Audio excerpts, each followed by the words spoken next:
ನಮಸ್ಕಾರ. ನಾನು ಸಿದ್ಲಿ ಬಶ್ಯಾ, ಗದಗ ಜಿಲ್ಲಾ ಲಕ್ಷ್ಮೇಶ್ವರ ತಾಲೂಕು ಶಿಕ್ಷಣ ಗ್ರಾಮದ ಸಿದ್ಲಿ ಬಶ್ಯಾ. ಉತ್ತರ ಕರ್ನಾಟಕ, ಈಗ ದಕ್ಷಿಣ ಕರ್ನಾಟಕ ಹಾಲಿ ವಸ್ತಿ ಶಿವಮೊಗ್ಗ ಜಿಲ್ಲಾ ಶಿಕಾರಿಪುರ ತಾಲೂಕು ಈಸೂರು ಕೊಡವೆವನಂತ ಗ್ರಾಮದಲ್ಲಿ ವಾಸ್ತವ್ಯ.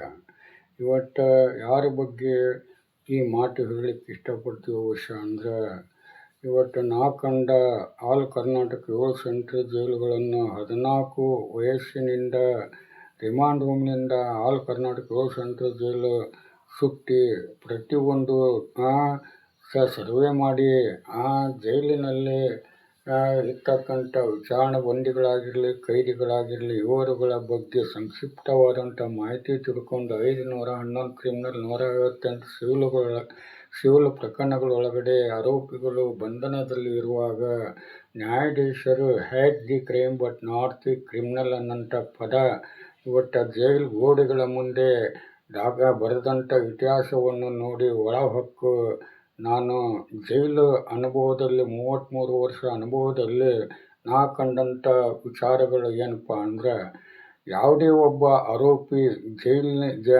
ಆರೋಪ ಮಾಡಿ ಜೈಲೊಳಗಡೆ ಪ್ರವೇಶ ಮಾಡಿದಾಗ ಅಲ್ಲೇ ನಮ್ಮ ತೂಕ, ನಮ್ಮ ಗುರುತು, ನಮ್ಮ ಹೆಸರು, ನಮ್ಮ ವಿಳಾಸ, ನಮ್ಮ ಜಾತಿ ಪ್ರತಿಯೊಂದು ಫಿಂಗರ್ ಪ್ರಿಂಟು ಎಲ್ಲನೂ ತಗೊಂಡು ನಮ್ಮನ್ನ ಜೈಲು ಒಳಗಡೆ ಇಡ್ತಾರೆ. ಆದ್ರೆ ಜೈಲು ಕಾನೂನು ಏನಿದೆಯಪ್ಪ ಅಂದ್ರೆ, ಒಬ್ಬ ಆರೋಪಿ ಹಕ್ಕಿಗೆ ಧಕ್ಕೆ ಆಗದಂಗೆ ಶಿಕ್ಷೆಯಿಂದ ಶಿಕ್ಷಣ ಕೊಡಬೇಕು, ಅರಿವಿಲ್ಲದಂಥವ್ರಿಗೆ ನೆರವು ಕೊಡಬೇಕು, ಶಿಕ್ಷೆಯಿಂದ ಶಿಕ್ಷಣ ಕೊಡುವಂಥ ವ್ಯವಸ್ಥೆ ಇದೆ ಅನ್ನೋದನ್ನು ನಾನು ಎಲ್ಲರಿಗೂ ತಿಳಿಸಿ ಹೇಳಬೇಕಾಗುತ್ತೆ. ಯಾಕಂದರೆ ಒಬ್ಬ ಆರೋಪಿ ಜೈಲು ಒಳಗಡೆ ಬಂದಾಗ ಅವನ ತೂಕ ಎಷ್ಟು ಇರುತ್ತೆ, ಅದಕ್ಕಿಂತ ಒಂದು kg ತೂಕ ಜಾಸ್ತಿ ಇರಬೇಕು ಆತ ಬಿಡುಗಡೆ ಆಗಬೇಕಾದ್ರೆ. ಇವತ್ತು ಪ್ರತಿಯೊಂದು ಕರ್ನಾಟಕದಲ್ಲಿ ಯೋಗೇಶ್ ಗೌಡ ಕೊಲೆ ಪ್ರಕರಣ ಆಗಿರಲಿ, ಆಮೇಲೆ ಈ ಒಂದು ದೇವೇಗೌಡರ ಮೊಮ್ಮಗ ಪ್ರಜ್ವಲ್ ಪ್ರಕರಣ ಆಗಿರಲಿ, ಅದೇ ಥರ ಹಿಂಗೆ ಎಲ್ಲ ದರ್ಶನ್ ಪ್ರಕರಣ ಆಗಿರಲಿ, ಪ್ರತಿಯೊಂದು ಪ್ರಕರಣಗಳು ಜೈಲಿಗೆ ಹೋಗಿ ಬಂದಂಥ ಪ್ರತಿಯೊಬ್ಬರ ಒಂದು ಇತಿಹಾಸನ ನಾನು ಗಮನಿಸ್ತಾ ಬಂದಿದ್ದೀನಿ. ಆದರೆ ಇವತ್ತು ದರ್ಶನ್ ಅವರು 2 ವರ್ಷದಿಂದ ಜೈಲಿನಲ್ಲಿದ್ದಾರೆ. ಅವರ ತೂಕ ಅವರ ಅಡ್ಮಿಷನ್ಗಿಂತ ಜಾಸ್ತಿ ತೂಕ ಇರಬೇಕು ಹೊರತು, ಅವರ ಒಂದು ತೂಕ ಕಮ್ಮಿ ಆದರೆ ನಾವು ನ್ಯಾಯಾಲಯಕ್ಕೆ ಜೈಲು ಅಧೀಕ್ಷಕರ ವಿರುದ್ಧ ಕೇಸ್ ಹಾಕಬೇಕು. ಯಾಕಂದ್ರೆ ಅಲ್ಲಿ ಶಿಕ್ಷೆಯಿಂದ ಶಿಕ್ಷಣ ಇಲ್ಲ,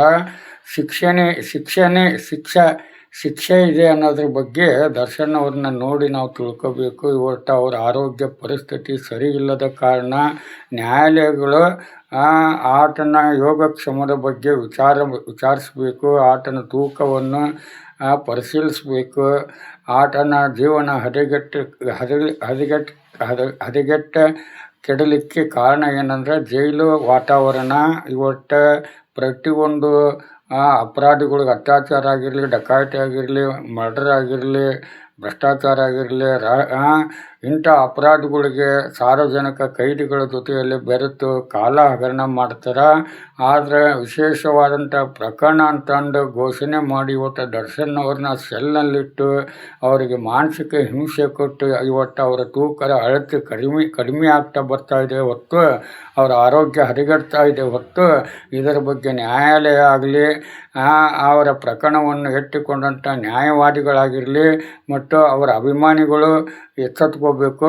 ಇವರ ಆರೋಗ್ಯದ ಬಗ್ಗೆ, ಅವರ ಮಾನಸಿಕವಾಗಿ ಕುಂದುತ್ತಿರುವುದರ ಬಗ್ಗೆ ನಾವೆಲ್ಲರೂ ಒಕ್ಕಟ್ಟಾಗಿ ಕಾನೂನಿನ ವಿರುದ್ಧ ಹೋರಾಟ ಮಾಡಲಿಕ್ಕೆ ಸಜ್ಜಾಗಬೇಕು. ಅವರ ಬಿಡುಗಡೆಗೋಸ್ಕರ, ಯಾಕಂದರೆ ಅವ್ರು ರೆಗ್ಯುಲರ್ ಬೇಲ್ ಮೇಲೆ ಹೈಕೋರ್ಟಿಂದ ಬಿಡುಗಡೆ ಆಗಿದ್ದಾರೆ.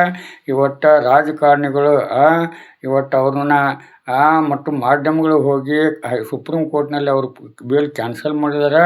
ಇಂಥ ಪ್ರಕರಣ ವಿರಳ ಅಂತಂದು ನಾನು ಹೇಳಕ್ಕೆ ಇಷ್ಟಪಡ್ತೀನಿ. ಪ್ರತಿಯೊಬ್ಬರಿಗೂ ಸಮಾನತೆಯ ಜೈಲುಗಳಲ್ಲಿ ಶಿಕ್ಷೆಯಿಂದ ಶಿಕ್ಷಣ ಕೊಡಬೇಕಾದಂಥ ಕರ್ತವ್ಯ ಜೈಲು ಅಧೀಕ್ಷಕರದು. ಇವತ್ತು ಒಬ್ಬರಿಗೊಂದು ನ್ಯಾಯ, ಇನ್ನೊಬ್ಬರಿಗೊಂದು ಅನ್ಯಾಯ ಅನ್ನೋಂಥ ವ್ಯವಸ್ಥೆ ಇವತ್ತು ಕಾಣ್ತಾ ಇದೆ. ದರ್ಶನ್ ಅವ್ರ ಬಗ್ಗೆ ಪ್ರತಿಯೊಬ್ಬ ಕನ್ನಡಿಗನು ಎಚ್ಚೆತ್ತುಕೊಂಡು ಅವರ ಪರ ನಾವು ಹೋರಾಟಕ್ಕೆ ಇಳಿಬೇಕಾಗುತ್ತೆ. ಜೈ ಹಿಂದ್, ಜೈ ಕರ್ನಾಟಕ, ಜೈ ಕನ್ನಡ, ಜೈ ಶ್ರೀರಾಮ್, ಜೈ ಭೀಮ್.